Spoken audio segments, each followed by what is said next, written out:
To Build a Fire by Jack London. Narrated and presented by Golden Fiction Tales. Day had broken cold and grey, exceedingly cold and grey, when the man turned aside from the main Yukon trail and climbed the high earth bank, where a dim and little trail led eastward through the fat spruce timberland. It was a steep bank, and he paused for breath at the top, excusing the act to himself by looking at his watch. It was 9 o'clock. There was no sun nor hint of sun, though there was not a cloud in the sky. It was a clear day, and yet there seemed an intangible pall over the face of things, a subtle gloom that made the day dark, and that was due to the absence of sun. This fact did not worry the man. He was used to the lack of sun. It had been days since he had seen the sun, and he knew that a few more days must pass before that cheerful orb, due south, would just peep above the sky line and dip immediately from view. The man flung a look back along the way he had come. The Yukon lay a mile wide and hidden under 3 feet of ice. On top of this ice were as many feet of snow. It was all pure white, rolling in gentle undulations where the ice jams of the freeze-up had formed. North and south, as far as his eye could see, it was unbroken white, save for a dark hair line that curved and twisted from around the spruce-covered island to the south, and that curved and twisted away into the north, where it disappeared behind another spruce-covered island. This dark hair line was the trail, the main trail, that led south 500 miles to the Chilkoot Pass, Daya, and Salt Water, and that led north 70 miles to Dawson, and still on to the north 1,000 miles to Nulato, and finally to St. Michael on Bering Sea. 1,000 miles and half 1,000 more. But all this, the mysterious, far-reaching hairline trail, the absence of sun from the sky, the tremendous cold, and the strangeness and weirdness of it all, made no impression on the man. It was not because he was long used to it. He was a newcomer in the land, a Chichiquo, and this was his first winter. The trouble with him was that he was without imagination. He was quick and alert in the things of life, but only in the things, and not in the significances. 50 degrees below zero meant 80-odd degrees of frost. Such fact impressed him as being cold and uncomfortable, and that was all. It did not lead him to meditate upon his frailty as a creature of temperature, and upon man's frailty in general, able only to live within certain narrow limits of heat and cold, and from there on it did not lead him to the conjectural field of immortality and man's place in the universe. 50 degrees below zero stood for a bite of frost that hurt, and that must be guarded against by the use of mittens, ear flaps, warm moccasins, and thick socks. 50 degrees below zero was to him just precisely 50 degrees below zero. That there should be anything more to it than that was a thought that never entered his head. As he turned to go on, he spat speculatively. There was a sharp, explosive crackle that startled him. He spat again, and again in the air, before it could fall to the snow. The spittle crackled. He knew that at 50 below spittle crackled on the snow, but this spittle had crackled in the air. Undoubtedly it was colder than 50 below. How much colder, he did not know. But the temperature did not matter. He was bound for the old claim on the left fork of Henderson Creek, where the boys were already.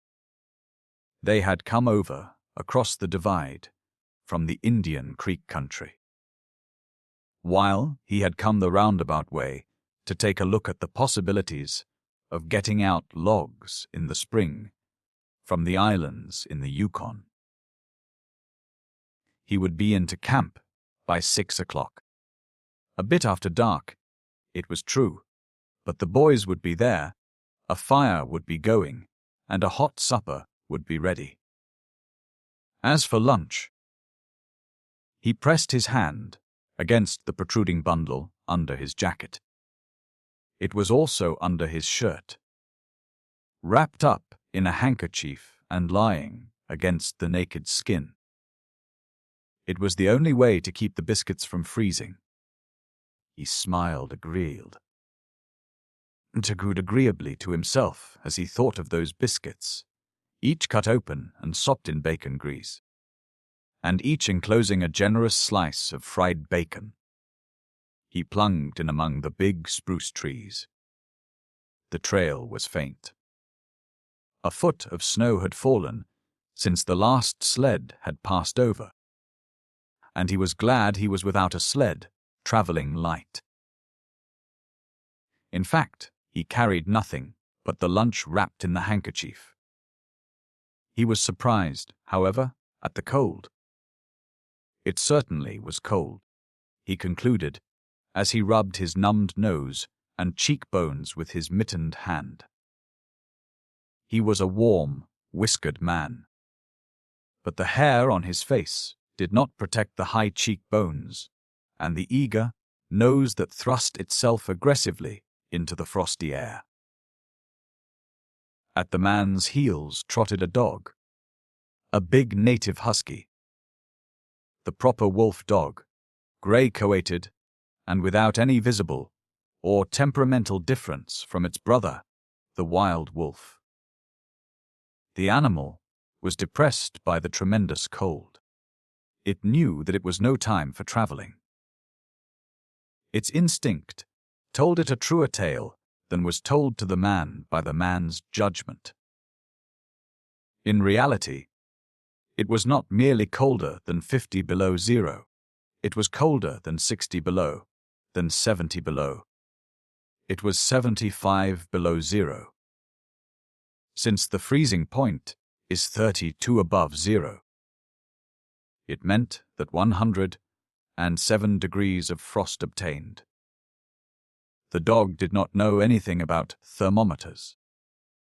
Possibly, in its brain, there was no sharp consciousness of a condition of very cold, such as was in the man's brain. But the brute had its instinct. It experienced a vague but menacing apprehension that subdued it and made it slink along at the man's heels. And that made it question eagerly every unwanted movement of the man, as if expecting him to go into camp or to seek shelter somewhere and build a fire. The dog had learned fire, and it wanted fire, or else to burrow under the snow and cuddle its warmth away from the air. The frozen moisture of its breathing had settled on its fur in a fine powder of frost, and especially were its jowls, muzzle, and eyelashes whitened by its crystalled breath. The man's red beard and moustache were likewise frosted, but more solidly, the deposit taking the form of ice and increasing with every warm, moist breath he exhaled. Also, the man was chewing tobacco, and the muzzle of ice held his lips so rigidly that he was unable to clear his chin when he expelled the juice. The result was that a crystal beard of the color and solidity of amber was increasing its length on his chin. If he fell down, it would shatter itself, like glass, into brittle fragments. But he did not mind the appendage. It was the penalty all tobacco chewers paid in that country, and he had been out before in 2 cold snaps. They had not been so cold as this, he knew. But by the spirit thermometer at 60 mile he knew they had been registered at 50 below and at 55. He held on through the level stretch of woods for several miles, crossed a wide flat of nigger heads, and dropped down a bank to the frozen bed of a small stream.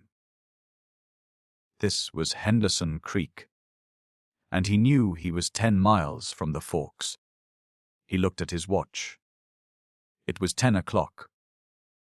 He was making 4 miles an hour.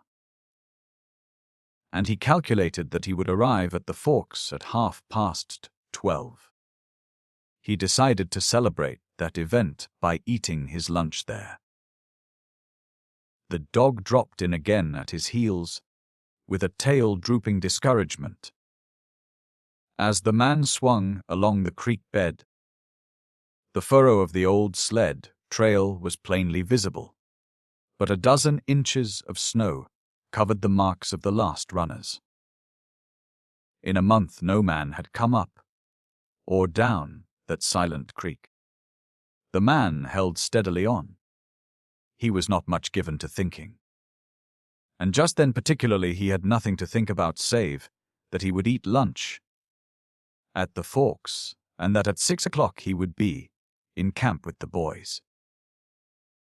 There was nobody to talk to, and had there been, speech would have been impossible because of the ice muzzle on his mouth. So he continued monotonously to chew tobacco and to increase the length of his amber beard. Once in a while, the thought reiterated itself that it was very cold, and that he had never experienced such cold. As he walked along, he rubbed his cheekbones and nose with the back of his mittened hand. He did this automatically, now and again changing hands, but rub as he would. The instant he stopped, his cheekbones went numb, and the following instant, the end of his nose went numb. He was sure to frost his cheeks, he knew that, and experienced a pang of regret that he had not devised a nose strap of the sort Bud wore in cold snaps.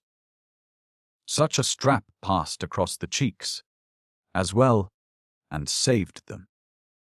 But it didn't matter much, after all. What were frosted cheeks? A bit painful, that was all. They were never serious. Empty as the man's mind was of thoughts, he was keenly observant.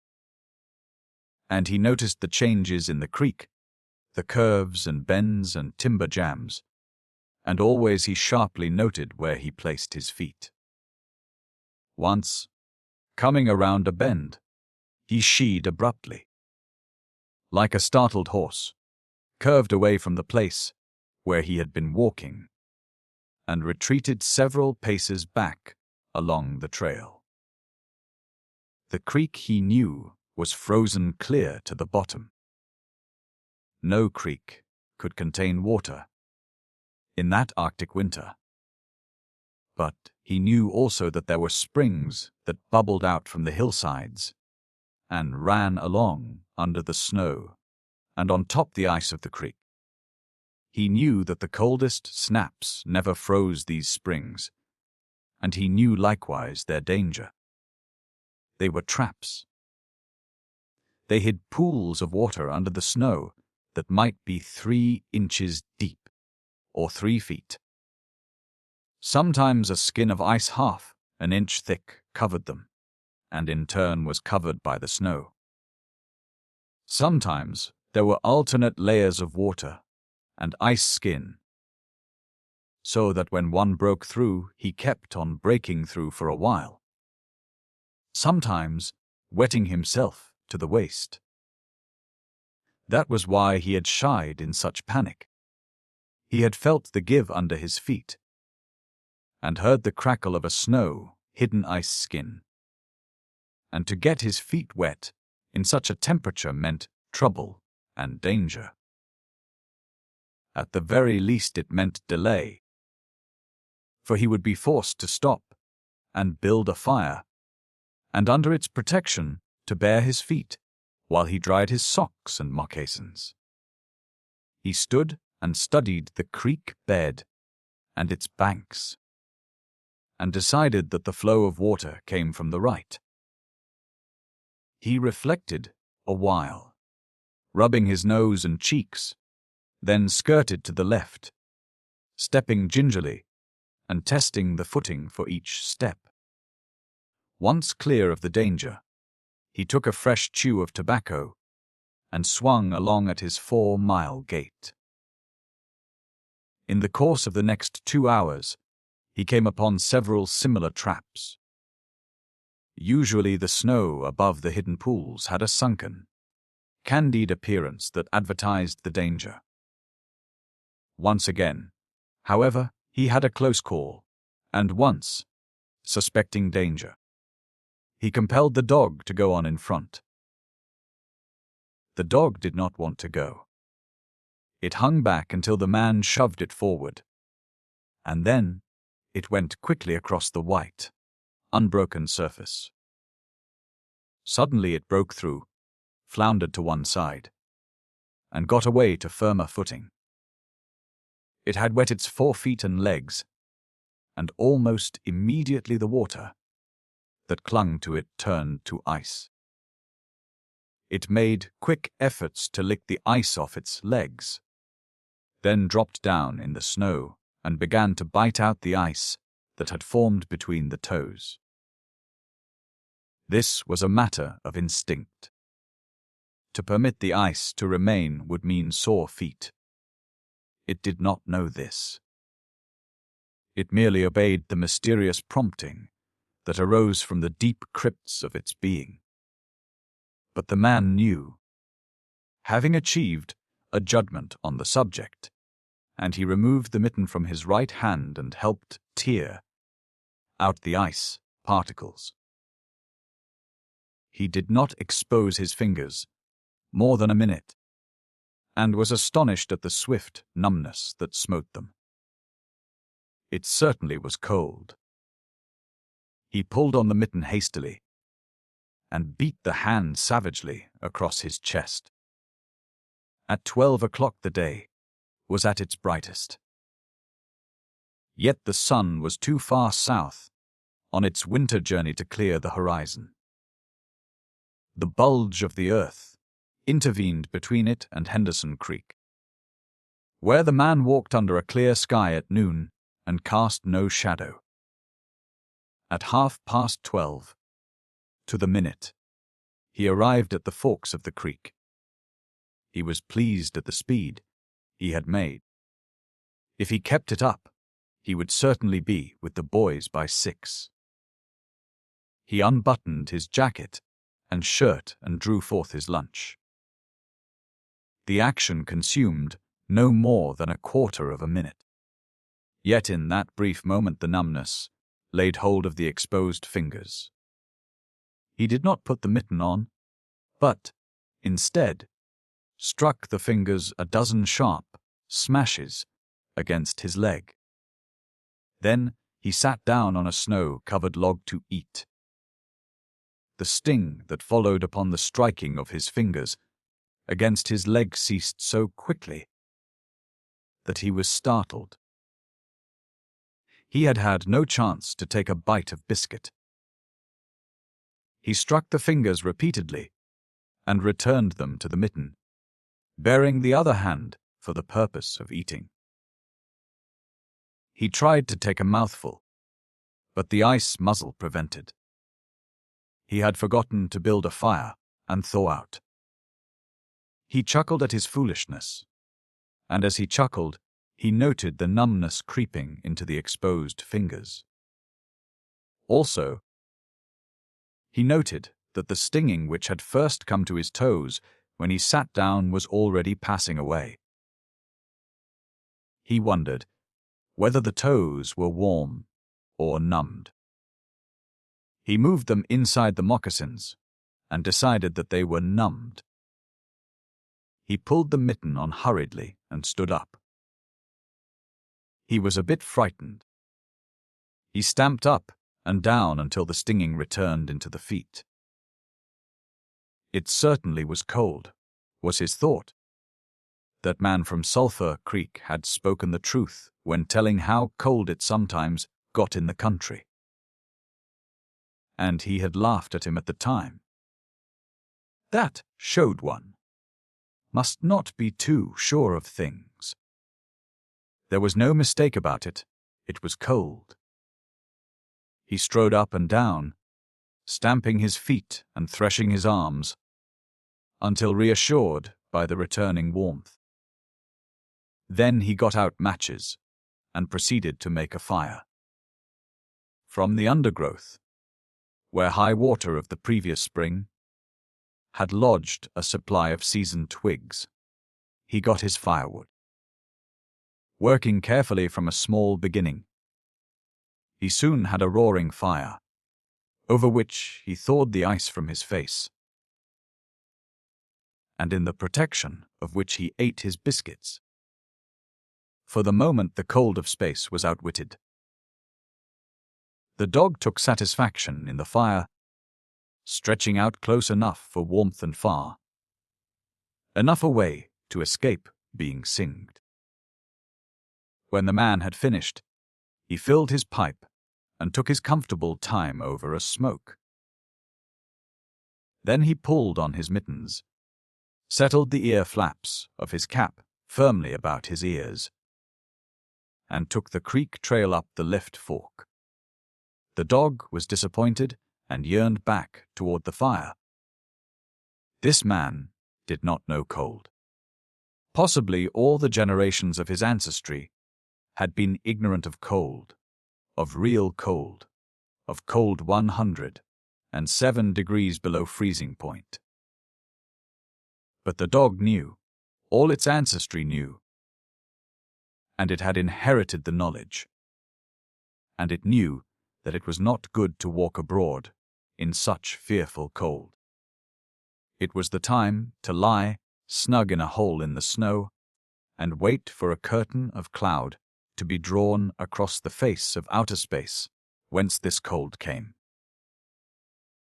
On the other hand, there was keen intimacy between the dog and the man. The one was the toil slave of the other, and the only caresses it had ever received were the caresses of the whip lash of harsh and menacing throat sounds that threatened the whip lash. So the dog made no effort to communicate its apprehension to the man.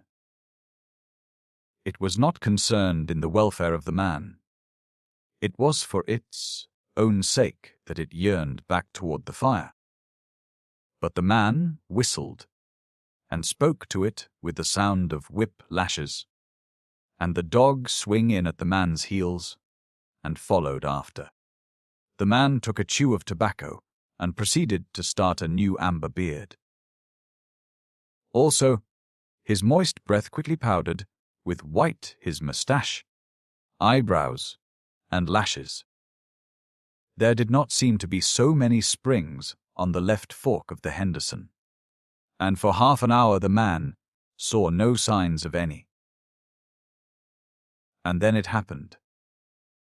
At a place where there were no signs, where the soft, unbroken snow seemed to advertise solidity beneath, the man broke through. It was not deep. He wetted himself halfway to the knees before he floundered out to the firm crust. He was angry and cursed his luck aloud. He had hoped to get into camp with the boys at 6 o'clock, and this would delay him an hour, for he would have to build a fire and dry out his foot gear. This was imperative at that low temperature.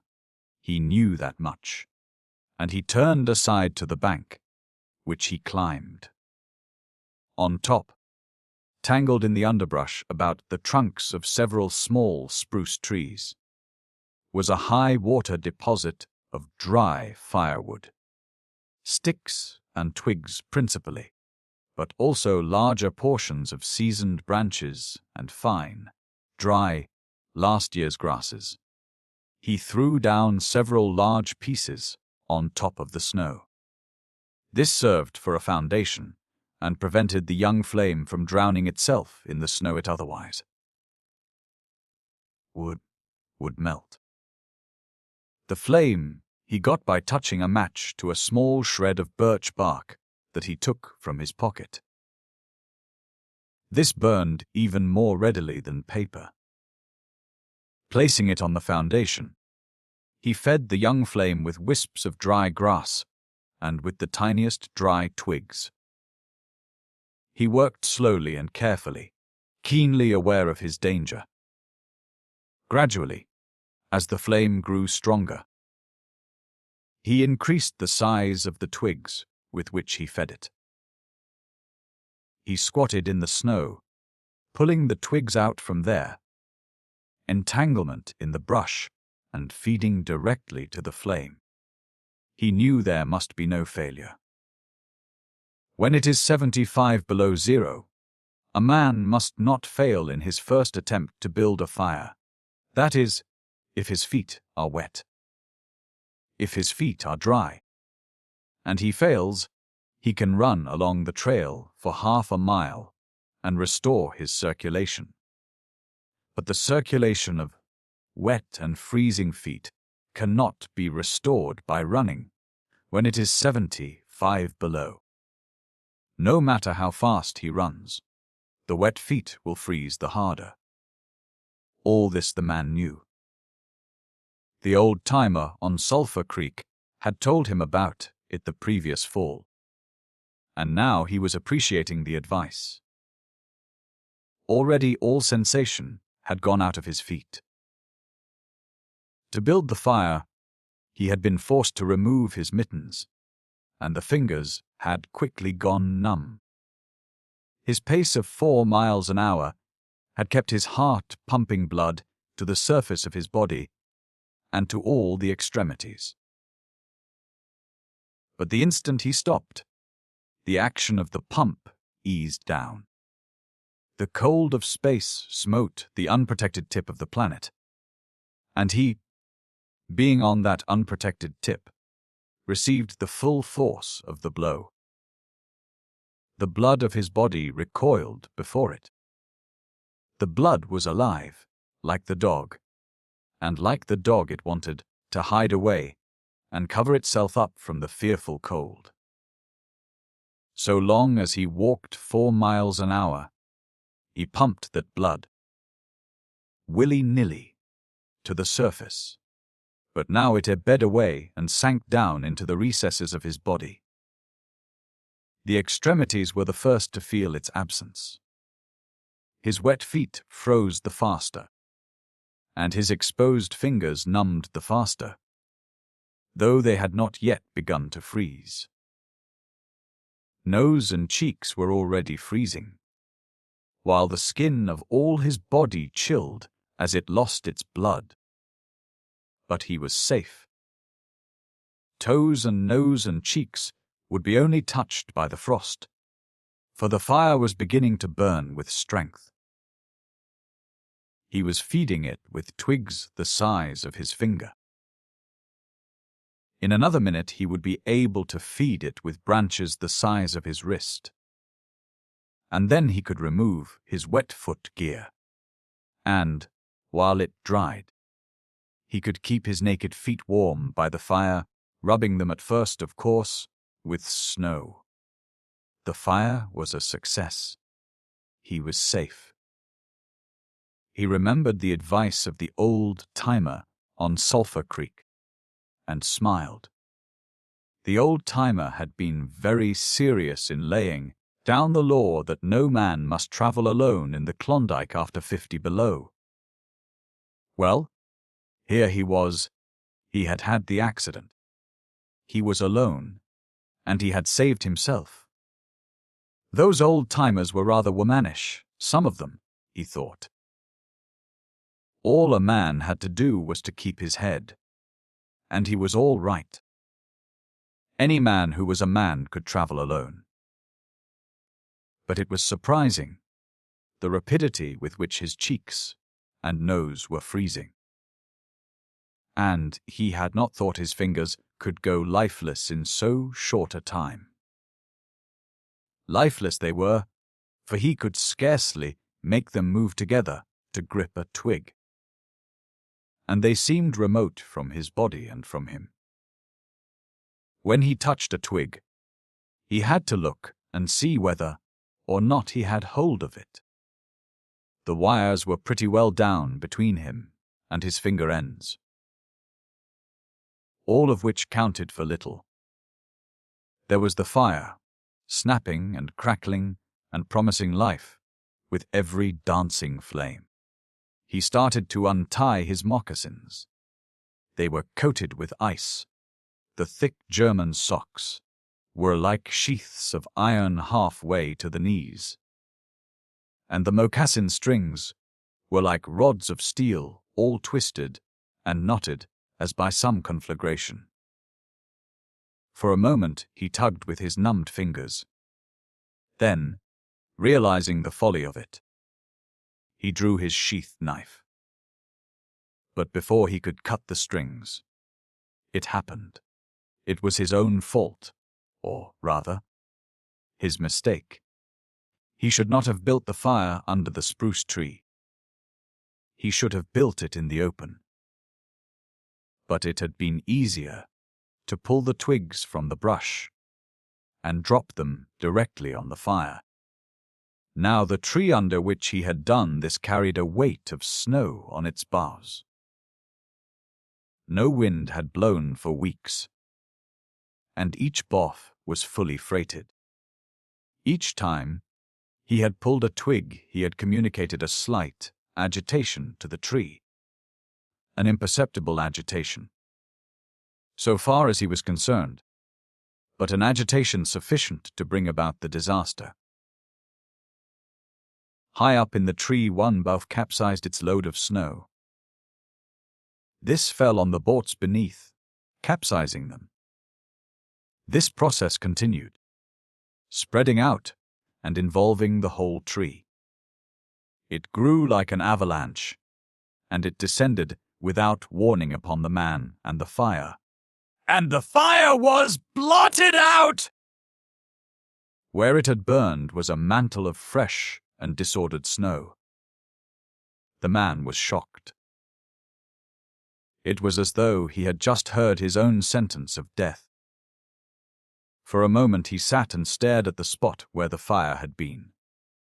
Then he grew very calm. Perhaps the old timer on Sulphur Creek was right. If he had only had a trail mate, he would have been in no danger now. The trail mate could have built the fire. Well, it was up to him to build the fire over again. And this second time, there must be no failure. Even if he succeeded, he would most likely lose some toes. His feet must be badly frozen by now, and there would be some time before the second fire was ready. Such were his thoughts, but he did not sit and think them. He was busy. All the time they were passing through his mind. He made a new foundation for a fire, this time in the open, where no treacherous tree could blot it out. Next, he gathered dry grasses and tiny twigs from the high water flotsam. He could not bring his fingers together to pull them out, but he was able to gather them by the handful. In this way, he got many rotten twigs and bits of green moss that were undesirable, but it was the best he could do. He worked methodically, even collecting an armful of the larger branches to be used later when the fire gathered strength. And all the while the dog sat and watched him, a certain yearning wistfulness in its eyes, for it looked upon him as the fire provider, and the fire was slow in coming. When all was ready, the man reached in his pocket for a second piece of birch bark. He knew the bark was there, and, though he could not feel it with his fingers, he could hear its crisp rustling as he fumbled for it. Try as he would, he could not clutch hold of it. And all the time, in his consciousness, was the knowledge that each instant his feet were freezing. This thought tended to put him in a panic, but he fought against it and kept calm. He pulled on his mittens with his teeth and threshed his arms back and forth, beating his hands with all his might against his sides. He did this sitting down, and he stood up to do it, and all the while the dog sat in the snow, its wolf brush of a tail curled around warmly over its forefeet, its sharp wolf ears pricked forward intently as it watched the man, and the man as he beat and threshed with his arms and hands, felt a great surge of envy as he regarded the creature that was warm and secure in its natural covering. After a time he was aware of the first far away signals of sensation in his beaten fingers. The faint tingling grew stronger till it evolved into a stinging H that was excruciating, but which the man hailed with satisfaction. He stripped the mitten from his right hand and fetched forth the birch bark. The exposed fingers were quickly going numb again. Next he brought out his bunch of sulphur matches. But the tremendous cold had already driven the life out of his fingers. In his effort to separate one match from the others, the whole bunch fell in the snow. He tried to pick it out of the snow, but failed. The dead fingers could neither touch nor clutch. He was very careful. He drove the thought of his freezing feet and nose and cheeks out of his mind, devoting his whole soul to the matches. He watched, using the sense of vision in place of that of touch.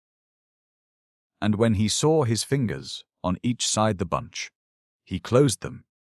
That is, he willed to close them, for the wires were drawn, and the fingers did not obey. He pulled the mitten on the right hand and beat it fiercely against his knee. Then, with both mittened hands, he scooped the bunch of matches, along with much snow, into his lap. Yet he was no better off. After some manipulation, he managed to get the bunch between the heels of his mittened hands. In this fashion he carried it to his mouth. The ice crackled and snapped when by a violent effort he opened his mouth. He drew the lower jaw in, curled the upper lip out of the way, and scraped the bunch with his upper teeth in order to separate a match. He succeeded in getting one, which he dropped on his lap. He was no better off. He could not pick it up. Then he devised a way. He picked it up in his teeth and scratched it on his leg. 20 times he scratched before he succeeded in lighting it. As it flamed, he held it with his teeth to the birch bark. But the burning brimstone went up his nostrils and into his lungs, causing him to cough spasmodically. The match fell into the snow and went out. The old-timer on Sulphur Creek was right, he thought, in the moment of controlled despair that ensued. After 50 below, a man should travel with a partner. He beat his hands, but failed in exciting any sensation. Suddenly he bared both hands, removing the mittens with his teeth. He caught the whole bunch between the heels of his hands. His arm muscles, not being frozen, enabled him to press the hand heels tightly against the matches. Estes! Then he scratched the bunch along his leg. It flared into flame, 70 sulfur matches at once. There was no wind to blow them out. He kept his head to one side to escape the strangling fumes, and held the blazing bunch to the birch bark. As he so held it, he became aware of sensation in his hand. His flesh was burning. He could smell it. Deep down below the surface he could feel it. The sensation developed into pain that grew acute. And still he endured it, holding the flame of the matches clumsily to the bark that would not readily, because his own burning hands were in the way, absorbing most of the flame. At last, when he could endure no more, he jerked his hands apart. The blazing matches fell sizzling into the snow, but the birch bark was alight. He began laying dry grasses and the tiniest twigs on the flame.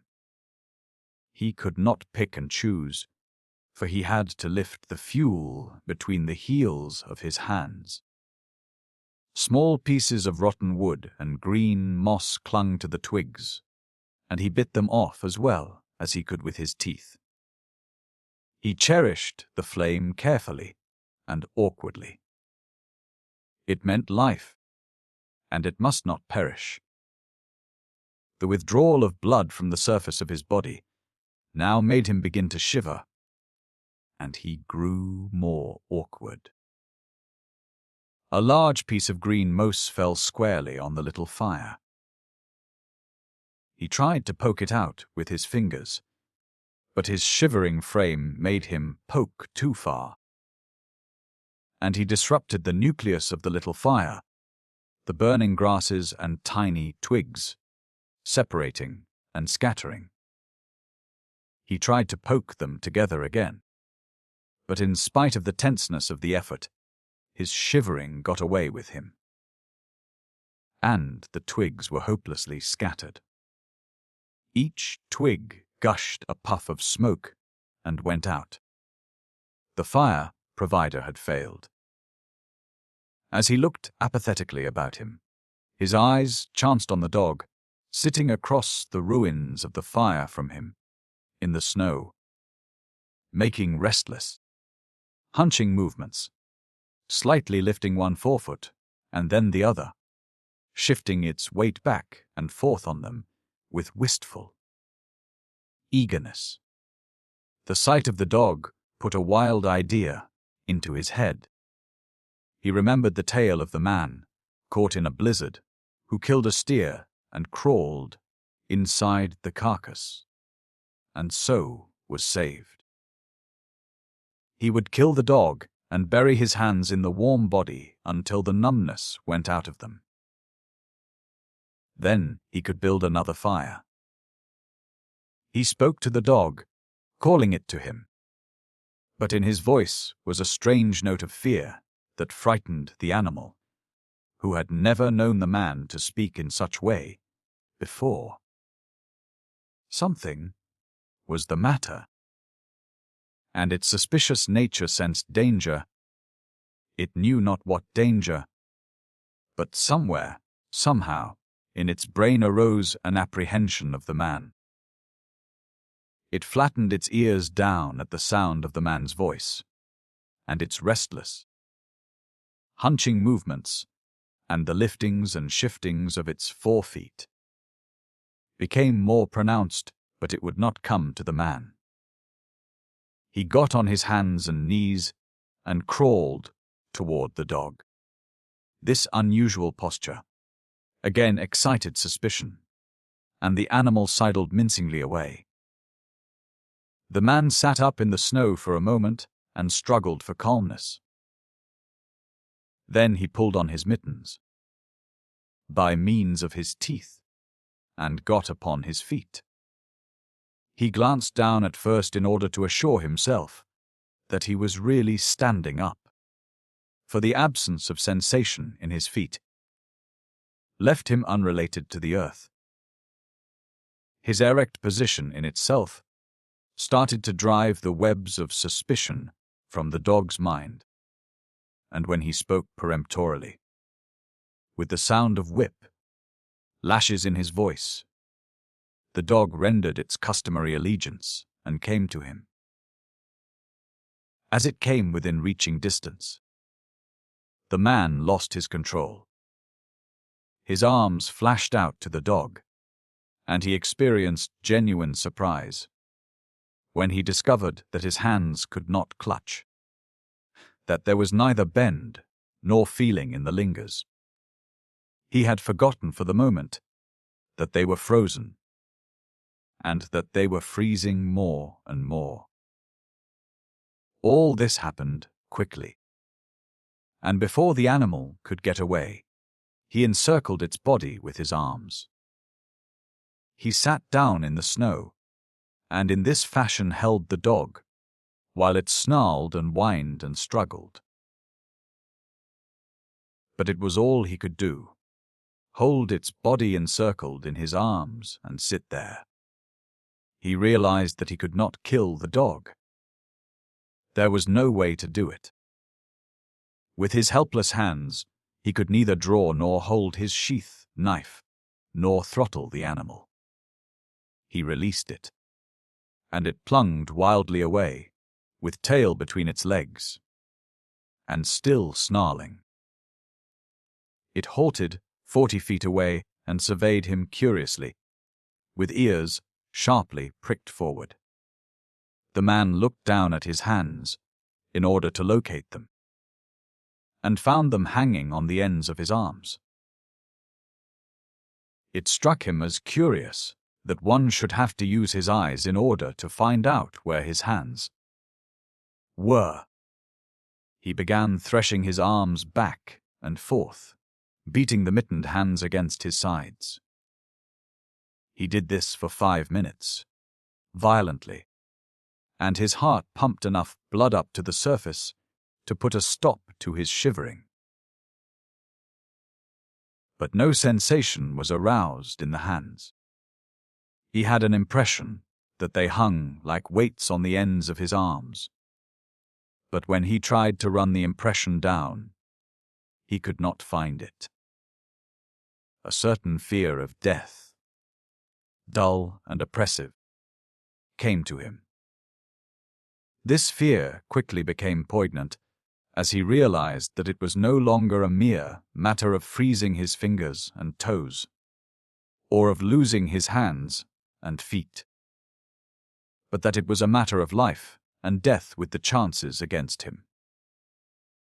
This threw him into a panic, and he turned and ran up the creek bed along the old, dim trail. The dog joined in behind and kept up with him. He ran blindly, without intention, in fear such as he had never known in his life. Slowly, as he ploughed and floundered through the snow, he began to see things again: the banks of the creek, the old timber jams, the leafless aspens, and the sky. The running made him feel better. He did not shiver. Maybe, if he ran on, his feet would thaw out, and, anyway, if he ran far enough, he would reach camp and the boys. Without doubt he would lose some fingers and toes and some of his face. But the boys would take care of him and save the rest of him when he got there. And at the same time there was another thought in his mind that said he would never get to the camp and the boys. That it was too many miles away. That the freezing had too great a start on him. and that he would soon be stiff and dead. This thought he kept in the background and refused to consider.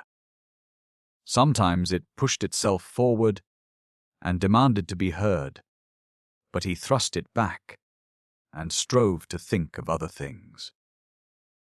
It struck him as curious that he could run at all on feet so frozen that he could not feel them when they struck the earth and took the weight of his body. He seemed to himself to skim along above the surface and to have no connection with the earth. Somewhere he had once seen a winged Mercury,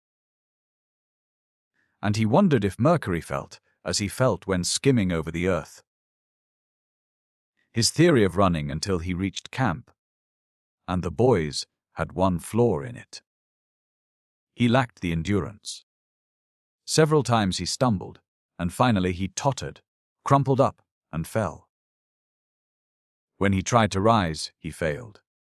He must sit and rest, he decided, and next time he would merely walk and keep on going.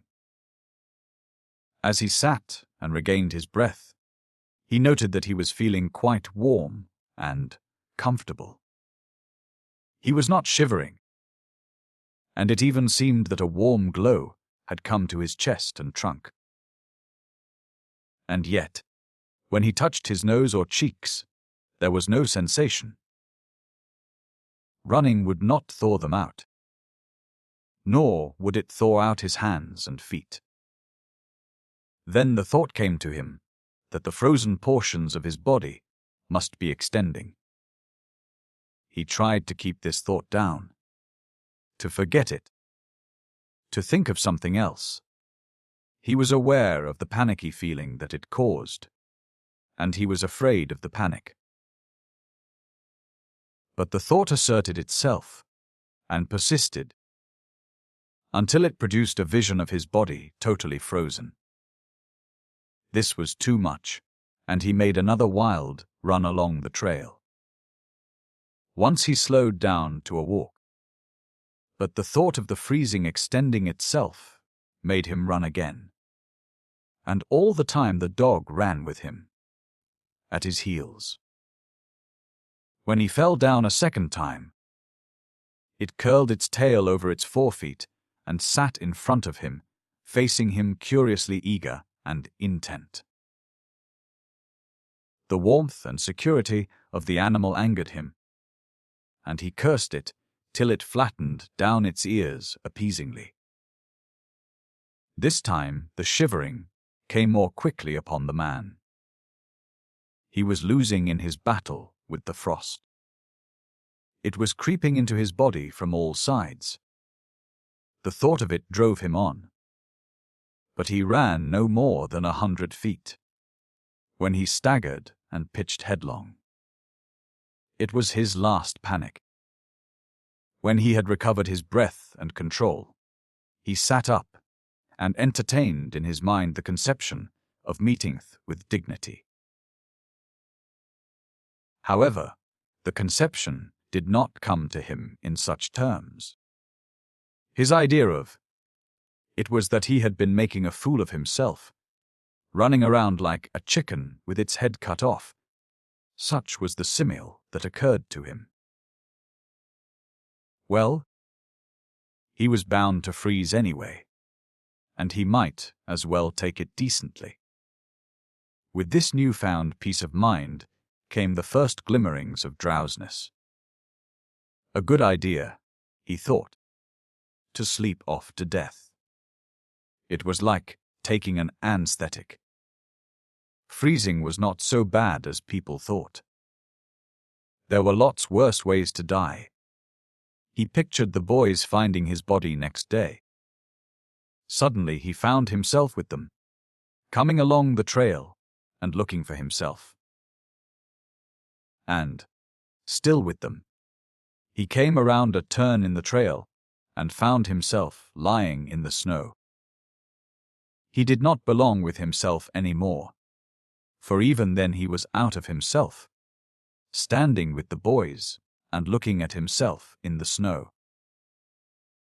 It certainly was cold, was his thought. When he got back to the States, he could tell the folks what real cold was. He drifted on from this to a vision of the old-timer on Sulphur Creek. He could see him quite clearly, warm and comfortable, and smoking a pipe. "You were right, old hoss, you were right," the man mumbled to the old-timer of Sulphur Creek. Then, the man drowsed off into what seemed to him the most comfortable and satisfying sleep he had ever known. The dog sat facing him and waiting. The brief day drew to a close in a long, slow twilight. There were no signs of a fire to be made, and, besides, never in the dog's experience had it known a man to sit like that in the snow and make no fire. As the twilight drew on, its eager yearning for the fire mastered it, and with a great lifting and shifting of forefeet, it whined softly, then flattened, its ears down in anticipation of being chidden by the man. But the man remained silent. Later, the dog whined loudly, and still later it crept close to the man and caught the scent of death. This made the animal bristle and back away. A little longer it delayed, howling under the stars that leaped and danced and shone brightly in the cold sky. Then it turned and trotted up the trail in the direction of the camp it knew. Where were the other food providers and fire providers? The end of this wonderful story. And so, our journey through this timeless fiction comes to an end. If you enjoyed this audiobook, please consider liking the video and subscribing to our channel. For more golden tales like this one, feel free to explore the playlists on our channel.